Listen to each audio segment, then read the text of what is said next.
বাইরে ছড়িয়ে থাকা ঘন সবুজের মাঝখানে বাঁশের বেড়া পেরিয়ে একের পর এক পান পাতার সারি সূর্যের আলোয় চকচক করছে। হিলির গ্রামের প্রায় সব জায়গাতেই এমন দৃশ্য চোখে পড়ে, কারণ এখানে গত কয়েক বছরে বদলে গেছে অনেক কিছু। পান চাষ এখন অনেক পরিবারের বড় ভরসা। এবার ফলনও হয়েছে দারুণ। সবুজ পাতায় জমেছে আনন্দের ছোঁয়া, অনেকের মুখেই ফিরেছে স্বস্তির হাসি।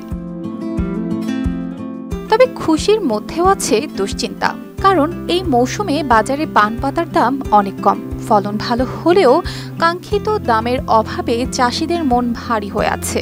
হিলিতে সপ্তাহে 2 দিন বৃহস্পতিবার ও শনিবার বসে বড় পান হাট। সকাল থেকেই বরজ থেকে আনা পান পাতা গুনে গুনে বিক্রি করেন চাষিরা।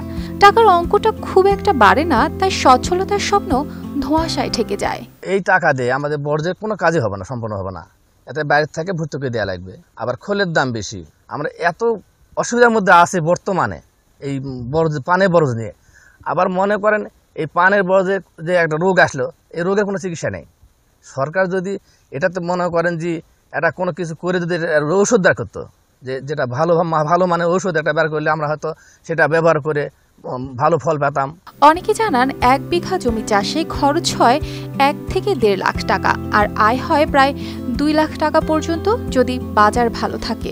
25 শতক মাটিতে পান খেতে এবার নতুন লাগাইছি, আমার খরচ 1.5 লক্ষ টাকা।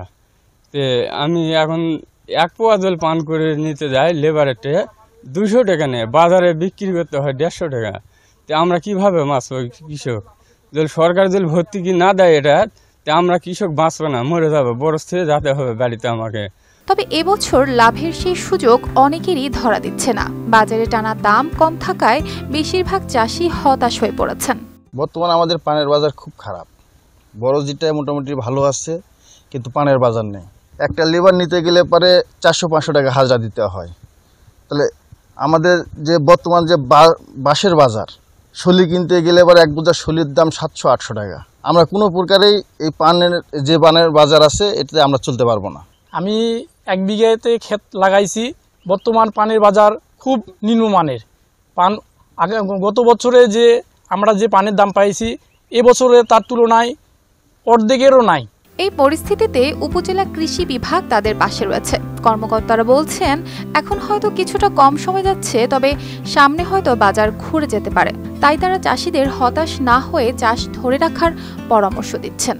40 হেক্টর জমিতে আসলে পান উৎপাদন হয়, এবং পান আসলে আমাদের যে পান চাষিরা আছে, মূলত আমাদের 1 নং খট্টামাধবপাড়া ইউনিয়নেতে আসলে পান চাষটা ব্যাপক আকারে হয়। আলাই নিয়ন্ত্রণ, কখন কোন স্প্রে করতে হবে এবং রুটিন মাফিক স্প্রে, সেটা কিন্তু আমরা পরামর্শ প্রদান করে থাকি। বা আমাদের ব্লক পর্যায়ে উপসহকারী কৃষি কর্মকর্তা তারা প্রতিনিয়ত পরামর্শ প্রদান করে যাচ্ছেন। এবং দামের যে বিষয়টা, এটা আসলে আমাদের কৃষি বিপণন অধিদপ্তর তাদের যে বিষয়, তারা যদি আসলে সেই বিষয়গুলোতে আরো বেশি, যেমন তাদের আসলে উপজেলা পর্যায়ে কর্মকর্তা নেই, তবে আমি যতদূর জানি যে তাদের অর্গানাইজেশনের যে রিফরমেশনের যে বিষয়, সেটা হলে পারে হয়তো আমাদের কৃষক ভাইরা আরো বেশি উপকৃত হবে।